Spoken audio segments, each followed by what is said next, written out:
스웨덴 하면 복지에 대한 이야기들이 많잖아요. 그 중에서 스웨덴 교육이나 의료 서비스가 무료다 하는 말들이 종종 보이는데 정확하게 말하자면 완전 무료는 아니에요.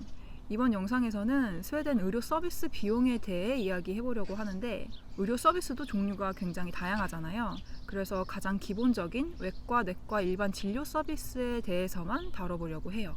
스웨덴에서는 특정 수술이나 치료를 요하는 부상이나 질병이 아닌 이상, 신체적으로 이상이 있을 때 진료를 받기 위해 가장 먼저 보르센트럴렌이라는 의료시설을 방문해야 돼요. 거기서 일반 진료를 받게 되는데 보르센트럴렌은 먼저 거쳐서 진단을 받아야지 다음 단계로 필요에 따라 전문의를 만나서 증상에 따른 특정 치료를 받을 수가 있어요. 일반 진료 서비스는 크게 4가지로 구분되어 있어요. 첫 번째로 프레미에르 보르가 있는데 특정 약물 치료나 전문 의료진의 치료가 요구되지 않는 진료 서비스를 제공해요. 자신이 어떤 신체적인 이상을 느꼈을 때 진단을 받을 수 있는 가장 기본적인 의료 서비스예요. 두 번째는 스페셜리스트 레까레가 있는데 프레미에르 보드랑 달리 특정 질병이나 부상에 대한 전문적인 진료를 제공해요. 예를 들어 정형외과 전문의, 이비인후과 전문의와 같은 특정 분야의 전문의를 만난다고 생각하시면 돼요.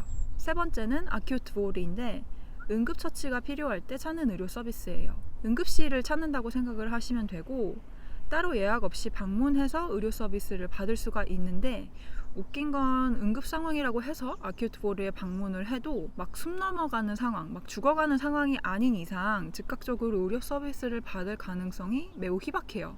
기본적으로 최소 1시간의 대기 시간을 염두에 두시고 방문을 하셔야 되고 마지막으로 디스턴스 보르가 있는데 직접 병원 방문이 어려울 경우에 전화 또는 영상통화로 의사랑 연결을 해서 진단을 받을 수 있는 의료 서비스예요. 방금 언급한 4가지 의료 서비스를 받으려면 스웨덴에 거주하는 사람들도 비용을 지불해야 돼요. 이제 그 비용에 대한 이야기를 해볼 건데 이 비용들은 지역에 따라 조금씩 상이하지만 그렇게 큰 차이는 없거든요. 저는 스톡홀름 지역에 해당하는 비용을 이야기해볼 거예요. 비용은 스웨덴에 주민등록이 되어 있는 환자와 주민등록이 되어 있지 않은 환자에 따라 다르게 적용이 돼요. 주민등록이 되어 있는 사람은 의료 서비스 비용의 아주 일부만 지불하고 나머지는 국가가 세금으로 충당하는 식이에요. 주민등록이 되어 있지 않은 환자는 실제 의료 비용을 전부 지불해야 돼요. 그 차이가 어마어마한데 주민등록이 되어 있는 환자는 프레미에르 보드랑 스페셜리스트 레까레 의료 서비스를 받을 때 진료당 275크로나를 지불해요. 아큐트 보드를 방문했을 때는 375에서 400크로나 사이의 비용을 지불을 하고 디스턴스 보드 같은 경우에는 275크로나를 지불을 해요. 주민등록이 되어 있지 않은 환자는 프레미에르 보드에 대한 비용으로 2000크로나 정도를 지불을 하고 스페셜리스트 레까레나 아큐트 보드 진료 서비스를 받을 때는 3,800크로나에서 6,000크로나에 해당하는 비용을 지불하게 되는데 이거는 병원마다 또는 어떤 전문의를 만나느냐, 응급 상황이냐 아니냐에 따라서 비용이 다르게 적용이 되는 것 같아요. 스웨덴에서는 예약한 진료를 취소하지 않고 예약한 시간에 방문을 하지 않을 경우에 위약금으로 400크로나를 지불을 해야 돼요.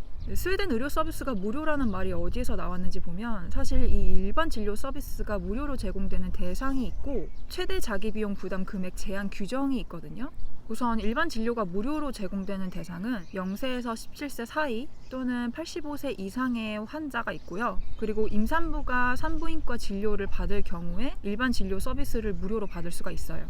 그리고 그 이외에 18세에서 84세에 해당하는 환자들은 비용을 지불하게 되는데 만약 1년 동안 일반 진료에 지불한 비용이 1,400크로나가 넘어가면 그 이후부터는 무료로 진료를 받을 수가 있어요. 이런 부분들이 세금으로 충당되는 무료 의료 복지 혜택인 거죠.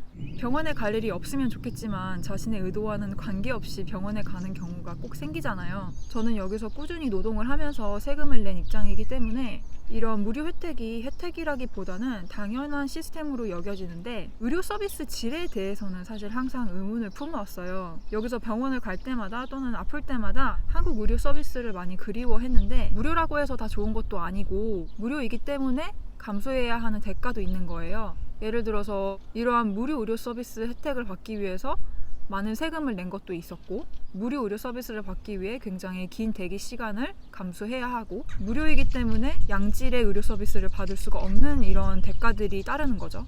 나중에 기회가 되면 저의 스웨덴 의료 서비스 경험담에 대해서도 이야기를 해보면 좋을 것 같아요.